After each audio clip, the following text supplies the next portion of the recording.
What is going on, everybody? Happy Monday. BobbyFi back with my man, Eric Sheets-Haber. We are doing an NBA breakdown, DraftKings. We'll talk a little bit of FanDuel also. But it's a really, really interesting, tough time of the year for NBA. I've had very good results, but mixed in with usually like a week of bad results and then one really good day. That's sort of how these happen at the end of the year in the NBA with these late, shifts, and then you have all the value and all that.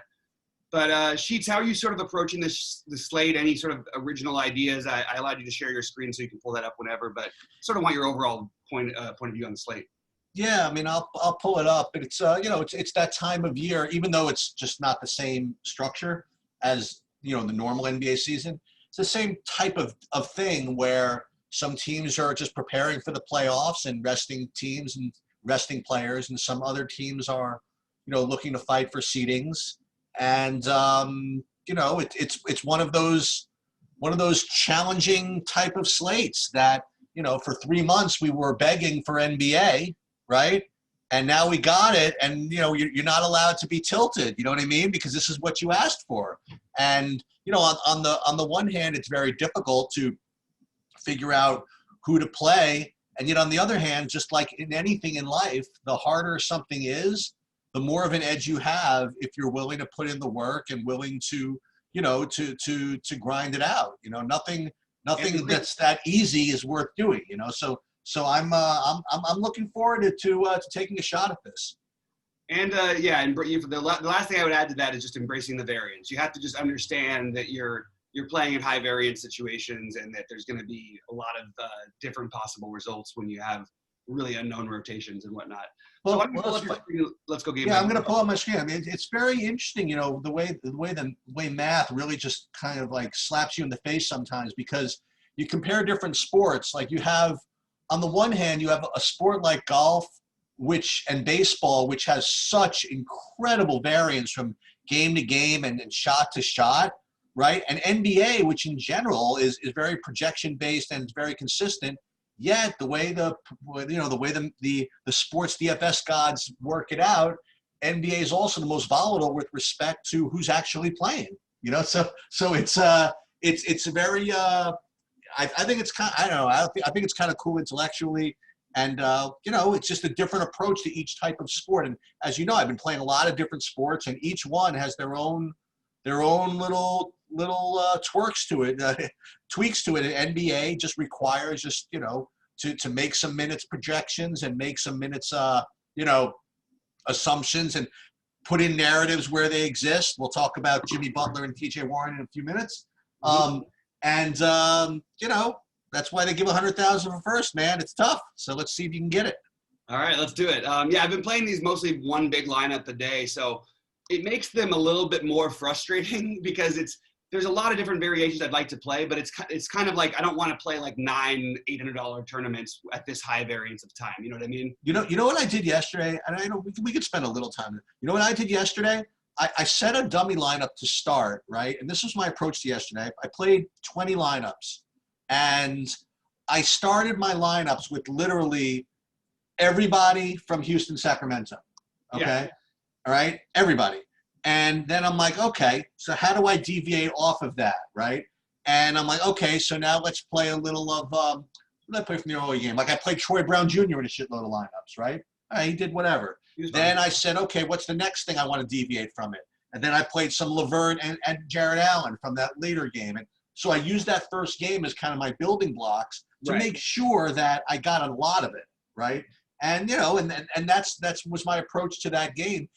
To that slate. This slate is, I don't have a game that I can just hang my hat on. We're going to have to just try to, do our thing and see what we can do. Yeah. All right. Well, why don't you click on the game by game, and we'll just go sort of through the players if you don't mind. So let's get right into it, right? So the very first game is probably the one that's going to, well, you'd think it would determine how you do on the slate, but we'll go through it. So Oklahoma City against Phoenix. First of all, it's an intriguing situation. Did Phoenix lose yet or no? No, I don't think so. I think they're still 5-0. I mean, good for them, man. They got a shot, and they look good, and I think we can expect their full attention. I'm in. I mean, they're kind of cool if they went undefeated. They're going to go for it, I think. I love it. So let's start with Oklahoma City. So Oklahoma City is resting the entire country, right? So Just to review, Steven Adams remains out. Noel Nerlens, whatever. Noel's not going to play today. He's out. And Shai Gilgeous-Alexander is out. So what that does is, first, it opens up some guard minutes. It opens up some guard usage. It opens up certainly some bigs usage and some bigs minutes. So it, requires us to kind of analyze it. I guess my first view of this team would be to go to, I guess, Darius Bazley as at 3,300. I'm talking about DraftKings for a minute.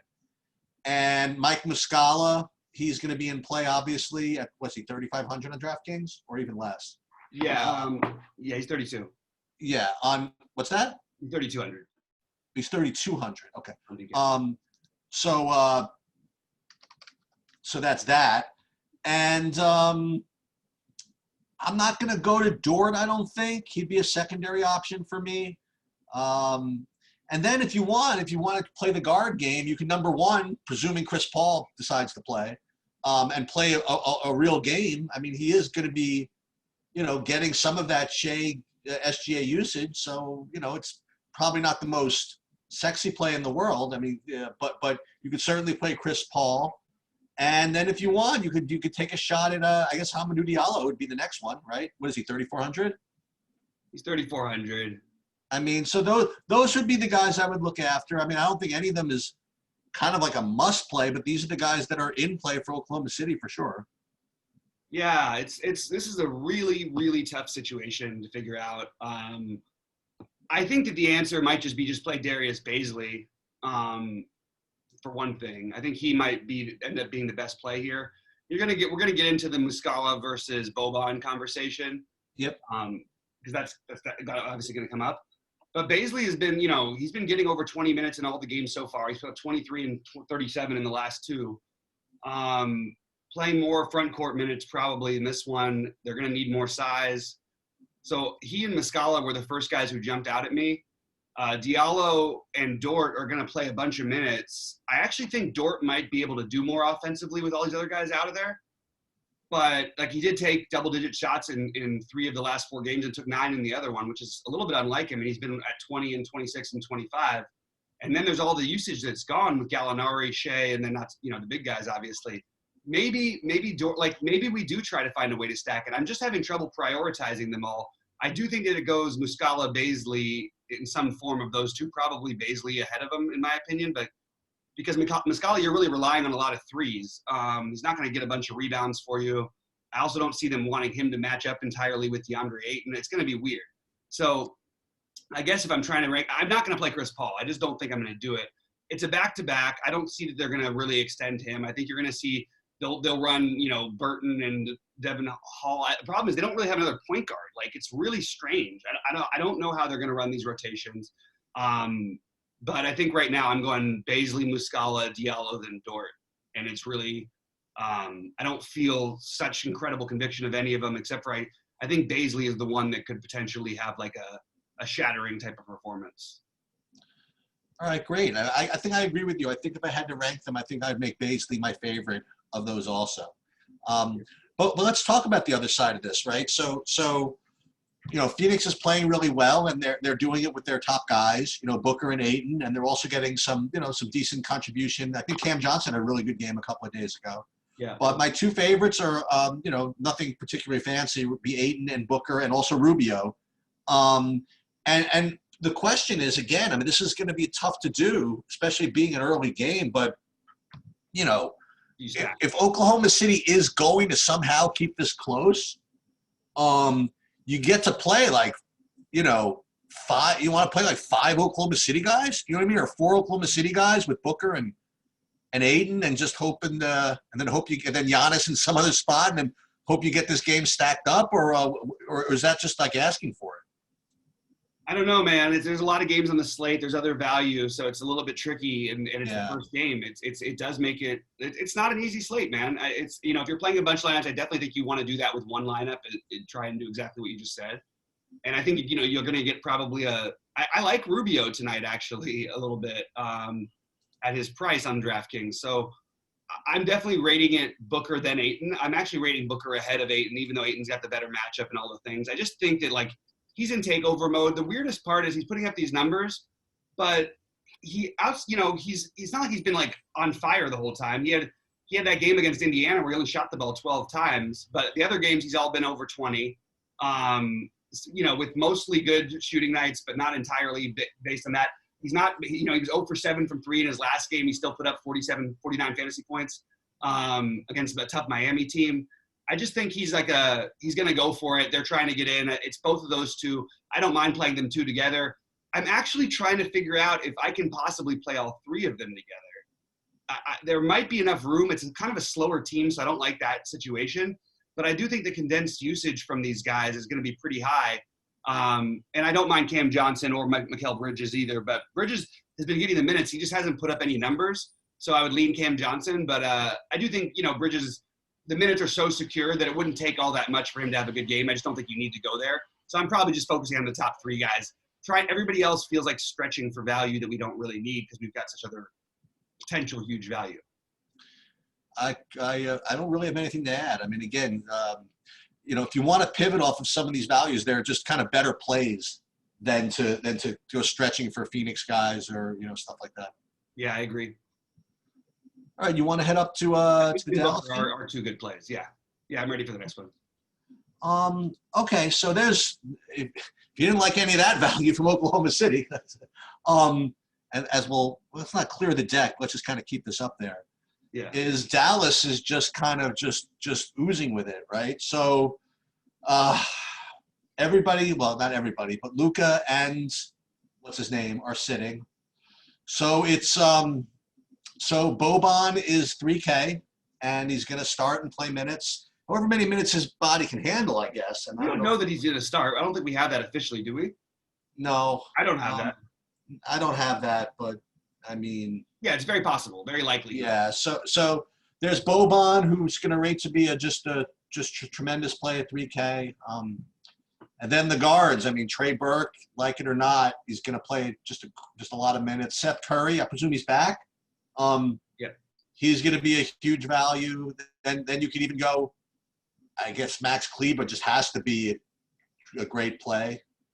All these guys, you know what I mean? Hardaway, Delon Wright, you know what I mean? Like, so we're going to have to, in some way, kind of prioritize these guys. It's easy. It's easy to say, well, let's just pick the guy that's lower owned, but it's just not exactly that easy. First of all, you don't know where ownership's going to go. And you do have to kind of take some kind of stand on some of these guys. So, yeah. I guess, I don't know. I'm staring at this. I suppose Trey Burke, but Seth Curry just so much better than Trey Burke. You know what I mean? I don't know how else to put it, So I guess maybe Seth Curry would be my favorite of the guards. I don't need to play Tim Hardaway Jr. 5,600. Delon Wright, for whatever reason, never really got there for me. I guess that's not a really good reason to not play him. But if I'm to prioritize these guys, he's going to be lower. And I'm just kind of I think that Boban, like you said, Boban Muscala is a very interesting debate. And I think there's also a kind of a veto option we'll talk about later. But I guess all these Dallas guys are in play, right? Yeah. Muscala versus Boban is a really tough conversation because you're going to get more minutes out of Muscala almost without a doubt. But the upside with Boban and in shorter minutes is high. I actually heard somebody else mention something about worrying about Boban's foul trouble. I'm like, who cares about foul trouble? Jeez, foul trouble. Your dream is that he fouls out of the game. I mean, are you kidding? Jeez. So I actually like Kleber a lot, but Dallas doesn't need to win to do anything here. So trying to get their second rotations down, their non-Porzingis, which you would think would be Curry, but the thing is, like, Curry only played 20 whatever minutes in the last game. I'm not sure they're really going to run him for 30 off of a little injury or whatever. God, man, I mean, I'm telling you, today is tough. I think Trey Burke does make the most sense. I think he's the hardest one for me to avoid. Okay. Just because the minutes are going to be there. He's a guy with the ball in his hands who will shoot the ball, so he'll give you a chance. And Delon Wright originally was like my favorite tournament play from this game, but wow.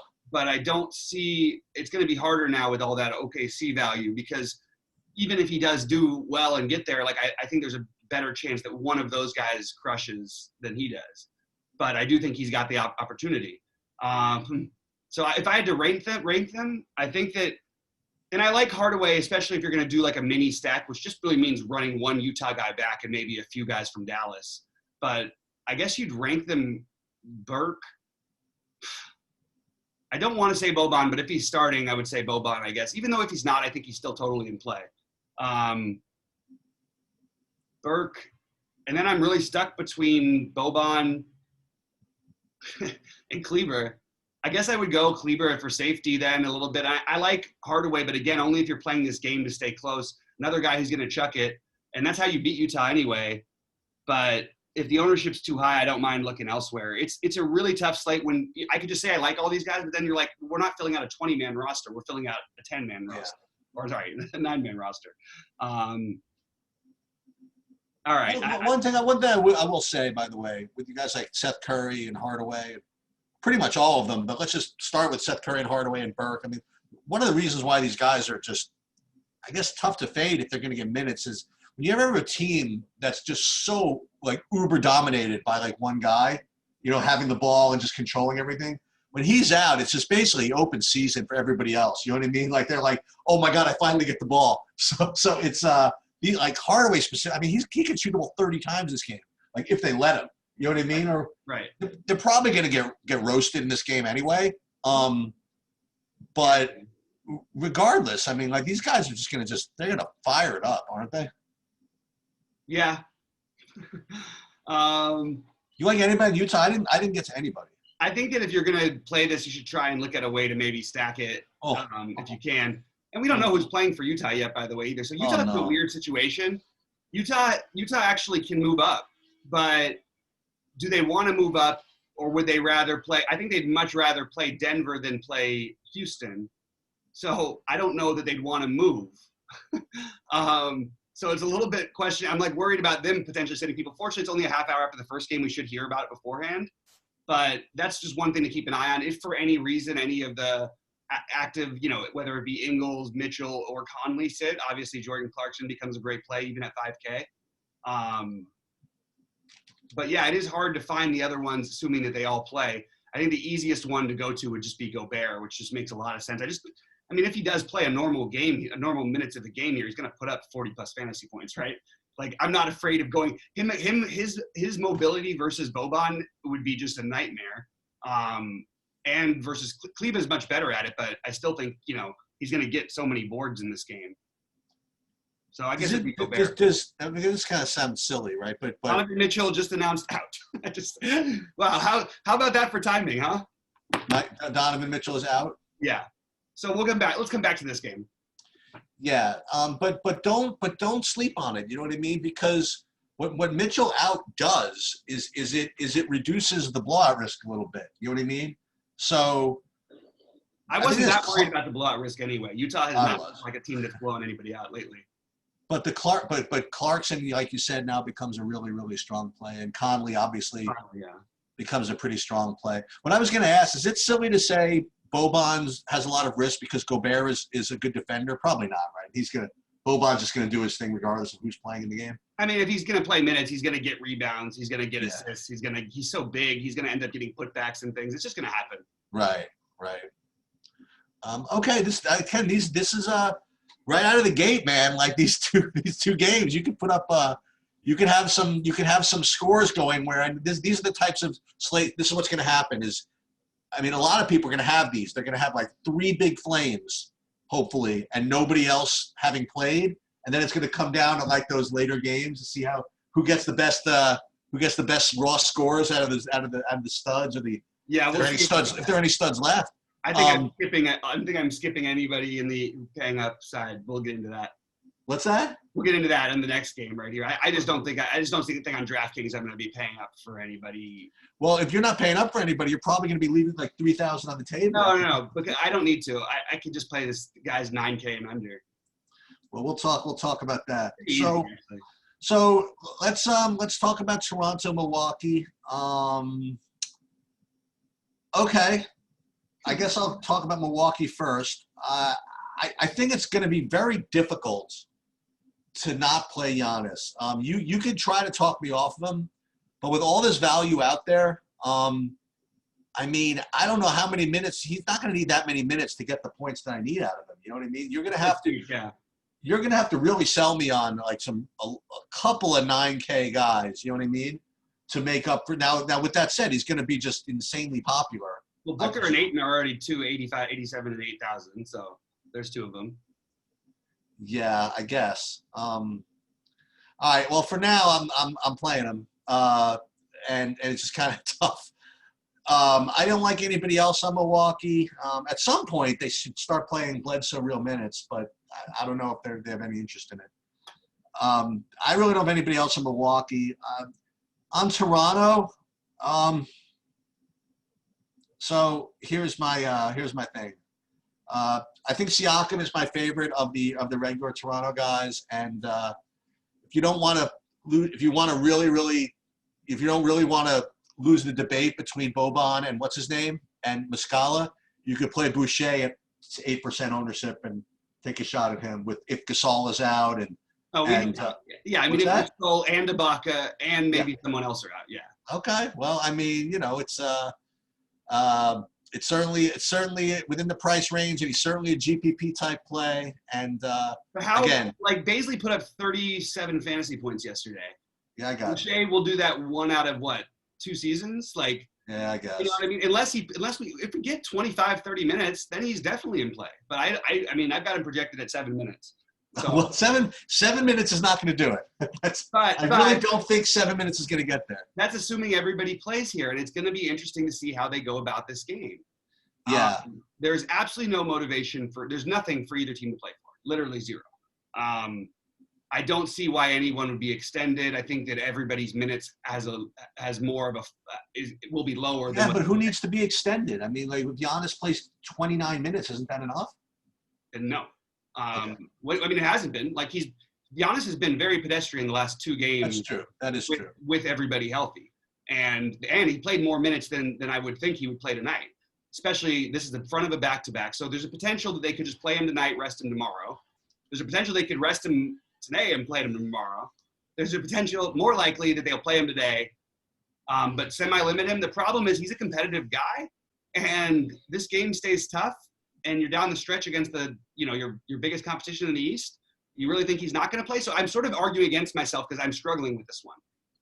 These could be the top 2 teams in the conference, right? I mean, aren't they? Yeah, they are. They're 1 and 2, and they're close actually. So maybe that motivation is enough in this bubble, in this situation, with the way Giannis is, to say, okay, we want to play Giannis on one side. And then I think the same thing holds true. Nick Nurse plays his guys minutes for the most part. He finally started showing a little bit of letting up the last couple games. You actually saw under 30 minutes from Pascal Siakam, which I don't remember ever seeing before. Yeah. But if they're all go, like I think we can play Siakam, and I think it would be Siakam and Giannis would be the 2 preferred plays in this game. And that's probably as far as I would really go with it. But I do think that they would become terrific GPP plays. I just think Giannis is going to be extremely owned too, don't you think? Has to be. I mean, yeah, it would seem that way. I have another guy who I like coming up in just a minute. Yeah, that sounds good to me. But yeah, it's tough. I mean, these are first look shows, and they're really tough because the information that changes. Like, we're gonna get back to the Utah game at the very end of this, but that Mitchell thing is gonna change a lot. Meanwhile, it's first look, and yet you gotta, it's only 2.5 hours to post time. Oh, I just had some terrible news from the people at BetQL for them. That's unfortunate. Tell me that offline, I guess. Sorry about that. Yeah, sorry. I just no, it's not bad about our side. It's just unfortunate for some of their family. Wow. Sorry. Hard to switch from that. All right. Let's. That's why you don't look at your phone in the show, but you have to look at your phone because you have to be ready for updates. So, Giannis again. Yes, I'm sort of on the fence with him right now. No, you're not. I can read between the lines. You really don't want to play him. I really don't want to play him, but I'm with you, man. I feel you. It doesn't mean I won't play him. I mean, look. Right. I got you. If I can trust the value enough, which I'm still having trouble doing, then I might just have to. Anyway, but let's talk about this one. This is probably the most interesting viewer experience of the night if TJ Warren does in fact play. I'm going to tell you something. It's going to be a much more interesting viewer experience if TJ Warren doesn't play. Why? Because Jimmy Butler is going to have like a 45-minute press conference, after the game, like trashing on freaking TJ Warren for ducking him in this game. I think that would be a lot more fun. And to have Jimmy Butler like playing the game and like staring him down on the bench like for the whole game. I think that might be a better viewing experience. Maybe, I don't know. I think that would be pretty funny. So you into this thing? I don't think you want to play like the TJ Warren part of it. I think it's Yeah. I think it's sort of like the opposite of what you want to do. I could see foul trouble becoming an issue. Jimmy Butler's the better overall player and is cheaper. TJ Warren's been like the bubble MVP so far, but Butler's also a terrific defender. I would rather just side with Jimmy Butler in this game and not move on. Actually, there's some other plays that could become interesting that I think are interesting, but I think Jimmy Butler is the priority play. I don't think I'm going to play much of TJ Warren.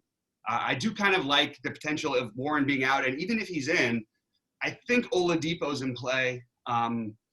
And I think it's interesting because you could argue, it's hard to argue just from a logic standpoint, Oladipo over Tim Hardaway Jr., which is exactly why I want to play Oladipo. He can do a lot more on the court in general than Tim Hardaway Jr. can do, first of all. Tim Hardaway Jr. is not going to get 10 assists tonight. He's not going to go out there and get 10 rebounds, most likely. Although every now and then he'll have a nice rebounding night. But Oladipo can do all these things. And if for any reason TJ Warren's out, I still don't think his ownership is going to be through the roof. He'll still have some. But I don't think he's going to have that much ownership by the end of the day because I think people are going to play Tim Hardaway Jr., right? Well, everybody at 5,800 is not going to get played. You know what I mean? Like, except for Tim Hardaway Jr. Because everybody they're gonna go down all these 3K guys, or you know what I mean? Like I think all these 5,500 guys are going to be low owned, except for Hardaway Jr.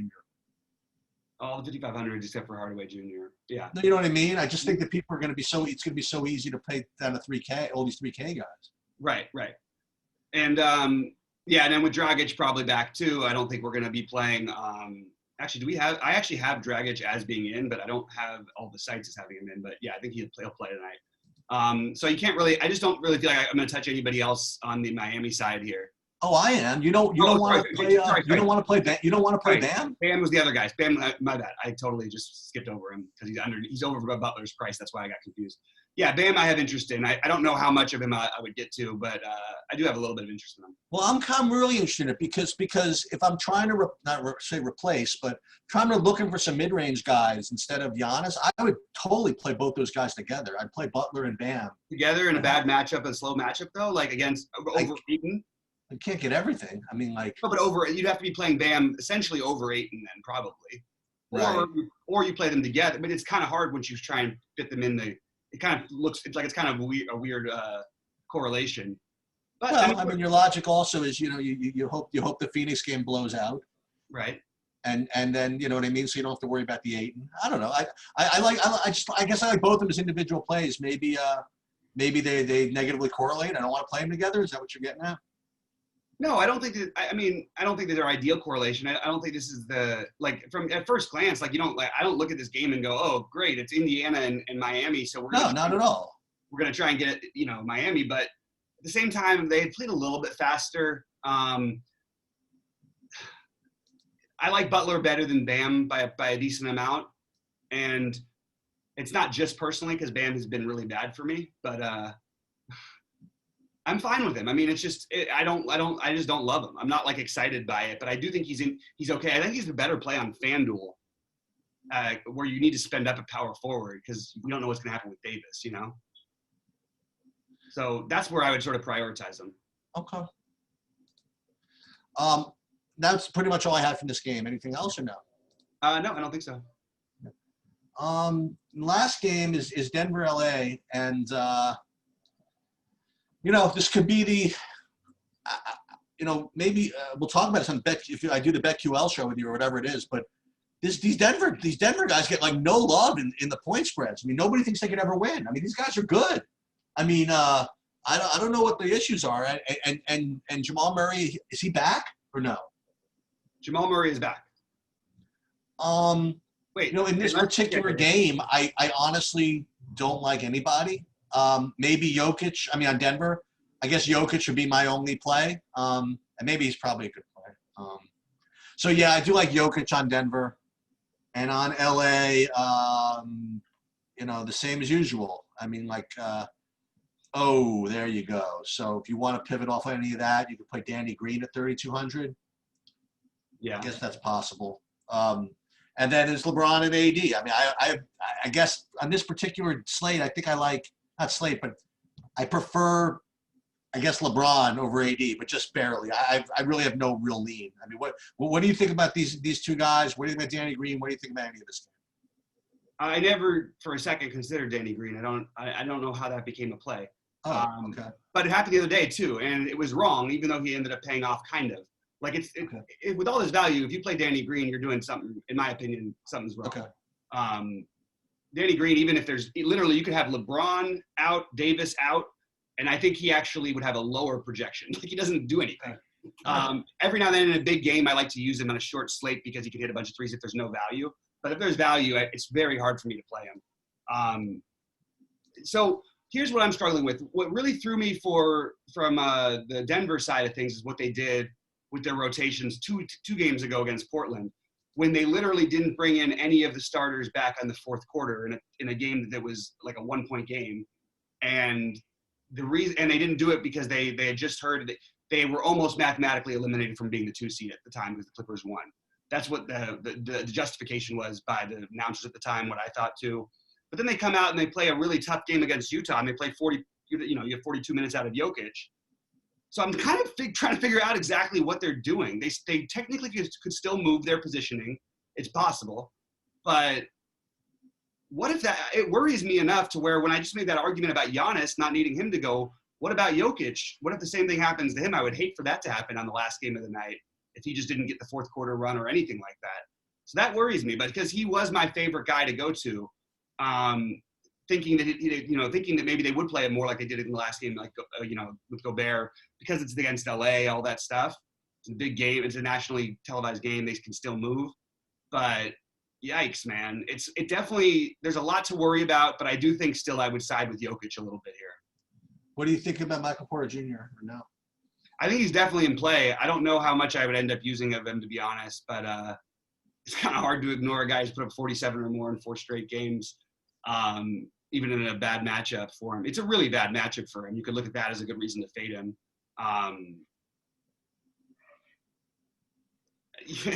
He makes a lot of sense otherwise, though. Actually, at 7,700, I think I would play him over TJ Warren, who's 8,400. But that's pretty much it. Those are pretty much my guys on the Denver side. And then assuming everybody plays for the Lakers, I don't really have any interest in the Lakers. This is really is a one lineup day, isn't it? LeBron, AD. If you want to talk yourself, if somebody wants to believe that they're gonna, and maybe they will, maybe they come hard with this one. LeBron was better in the last game in terms of fantasy output. AD would be the natural guy I would more want to use here, but he's been so bad from a fantasy perspective, like so bad. I don't know, man. I can't have too much interest in these guys personally. I was going to suggest something different. I was going to suggest that you could play them both together. Yeah, I mean, yeah. And by the way, this is you could do a lot of things like that with the money on this slate because you have so much left to spend. I don't understand. I guess they still haven't updated the Utah side of things because I don't have Jordan Clarkson's numbers improving much, and that I don't see it being the case. I think Clarkson becomes a really good play. And I think Conley now, though, is definitely a guy you can put in there. Maybe Conley just past Rubio in that range for me, and Gobert is definitely in play in his range. And like you said, it does limit the chance of blood, even though we don't know if that was going to happen. I'm really confused at why we would still project Jordan Clarkson only 24 minutes and at the same number of minutes. It probably honestly just hasn't. But it's weird because the other guys have been updated, all of them. And it's odd that he would be like the last one. Usually the guys like that are the first one. So maybe they really don't think that. Also, maybe it just hasn't updated yet. But yeah, I do think Clarkson is definitely – Clarkson's probably where I'm going to go realistically in that game over Conley, to be honest with you. I think I'm going to have some Conley, but I think I'll prioritize Clarkson a little bit higher. Yeah, it's so funny. On one of the other sites that I'm on, I mean, they're updating. I mean, he's popping a little bit, but it's not a big deal. Wait, oh, no, okay. I was looking at Tony Bradley for just a second. Oh, no. If Gobert was out, that would be a whole different thing. Yeah. Yeah. It's I think okay. So I think what it's going to come down to, honestly, is look. You're going to have to, if you want to win the slate, you're going to have to either pick the right of those chalk values or just totally pivot off of them somehow. But even if you do, I mean, you're going to have to figure out where your raw points are coming from, right? So you're going to have to find them either from a big game out of Giannis, a big game out of AD, a big game out of LeBron, or do that Butler thing. Butler with who's the other one you like? Jokic, Ayton, Booker. You know what I mean? Yeah, and that's what the first game sort of lends itself to, is a potential stack. The problem is it's really hard to know what OKC's rotation is going to look like. Yeah, I mean, I'm pretty sure that Chris Paul is starting. Yeah, but I don't know how many minutes he's going to play. He might play 20 minutes. Right. He might play 15. I don't even know. Like, I would not be surprised if he played like 20 minutes, maybe like 20. And if Phoenix really puts a hammer on this team somehow and is up by 20 at the half, Chris Paul's not coming back in the second. Yeah, I don't think so either. But I still. So I think that the guys who I prefer of the spend ups, I mentioned Booker, I mentioned Ayton. I'm starting to come around a little bit so that I might play some Giannis, just because I like him much better than the Laker guys, I guess. And then Jokic is right in there. So I'm trying to decide between those guys. And you know what, guys? These shows are hard because it's not right up before lock, and we don't know who's going to be playing the later games. So hopefully we were able to help out, even though we don't have an exact, direct, obvious way to go. And also the news breaking during the show makes it tricky. But I don't know. I hopefully we pointed you in the right direction. The thing I would try and encourage you to do is maybe just not to maybe if you're going to play more than 2 or 3, maybe if you're going to play more than 2 from OKC or 2 from Utah, just have an automatic, or 2 from Dallas. You have an automatic run back, and maybe make it a little bit. Maybe try and make those a little more game stacky to give yourself a better chance, because people don't tend to play the other side of those situations as much as they should. Let me add one thing. Just like, we didn't really go over FanDuel too much, so I'm just staring really quickly to see if anybody really stood out on FanDuel relative to DK. And like the one guy that honestly stands out, you're not going to like it, is just so freaking cheap. It's freaking Chris Paul. I mean, he's 7,500 over there. So. Yeah, that over there, I can see even the argument more for playing him, but I don't know, if I'm going to do that. I got you. Baisley, Burke, make a lot of sense. Muscala, you can use at power forward. I think I'm heavier on Muscala now than Boban, by the way. Oh, who else is really cheap over there is cheaper is Hardaway. Is only 4,900. Yeah, Hardaway is definitely a really tough guy to fade over there. Well, it's tough to fade, except it's small forward. You know what I mean? Oh yeah, and you're gonna need to spend somewhere, huh? I mean, you've also got Baisley at 3,600 at small forward too, who could put up as many as Hardaway tonight. It's a weird slate, guys. Bankroll management should be key. Don't go crazy on it, but I would recommend get the Butlers, I do like Bam better over here too, because like I said, you need to spend up at forward. Who do you like better between Ayton? I'm talking about FanDuel for a second. Ayton at 7,700 and Jokic at 8,500. I think the safer play is Ayton, but Jokic, obvious. Well, they both have a lot of upside actually. So yeah, Jokic. I don't know actually. It's odd to say that Ayton's safer than Jokic at that price, but he feels like he is. He can get into foul trouble, so I don't know. I would let ownership play some part of that one, because I think people will go more with Ayton. He's my natural go-to, but at 85, that is pretty damn cheap. Yeah. But do we need the cheapness either? Who's going to have the bigger night more often here? Probably Jokic, but who's got the I don't know actually if that's true.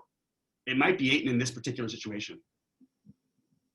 That's what I think I would do right now. But right now I'm trying to play both of them on DraftKings, so I don't know. It's a hard one to answer. All right, Cheats, any final thoughts before we get out of here and get over to baseball? No, I'm good.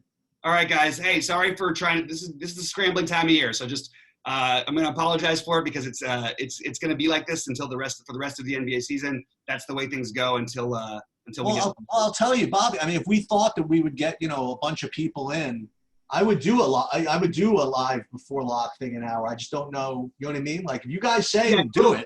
Well, baseball, do it. It's kind of tricky because you're No, we're not going to try and compete. Like trying to compete with Crunch Time is kind of like, it's kind of silly. Yeah. Just it's the go-to last show. So I would do it 30 minutes before that one of these days. So if we had some people to, look, tell us if you want us to do that. Let us know, and we'll do some up to lock shows. I mean, to be honest, I might one of these days just do it anyway. I mean, like just go through my lineups, do whatever, just kind of for my own benefit. Just fire it up, and if anybody just wants to show up and ask questions, they will. You know what I mean? So I'm going to be doing it anyway. Sure, why not? That makes a lot of sense. Okay. All right, man. All right, guys. Hey, good luck to everyone out there. We'll see you at the top of the leaderboards. For Sheets, I'm Bobby saying stay safe.